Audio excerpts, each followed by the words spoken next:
So when you get to the very end and you have just a little bit left of yarn, you're going to cast off. Okay, so to cast off, you do one stitch, then do a second stitch, and then you're going to pull the first stitch over the second one, and that's called casting off. You're casting off the stitches, and that's how you end your work.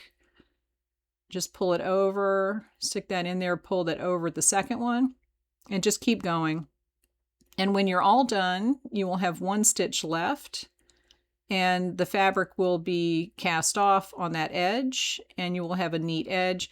Don't pull it super tight at this point, because you don't want it to be super loose, but you want to just have an even tension so that it's not real tight and bound up. Because if you cast off too tightly, it's going to make that edge shrink kind of, because it won't have the flexibility to have the yarn pulling to keep it long.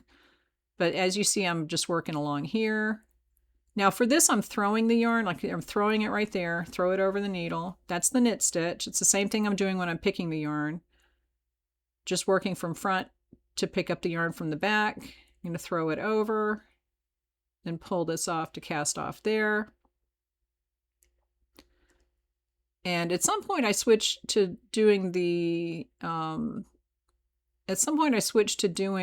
picking. Yeah, see right here I'm picking and casting off. It's the same thing. It's the same stitch. Okay, when you get to the end, just pull that last loop up a little bit so that you don't lose it. You don't want it to unravel. And you're going to cut the yarn off maybe, I don't know, 8 inches. Just give yourself some length to work with. And then you're just going to tie that into a knot by looping this through this one. Pull that tight, then put the yarn through that again. Pull that tight and do it one more time. And now you have a little knot and you're done. But you have to get rid of the ends. And this is where you have to weave it in.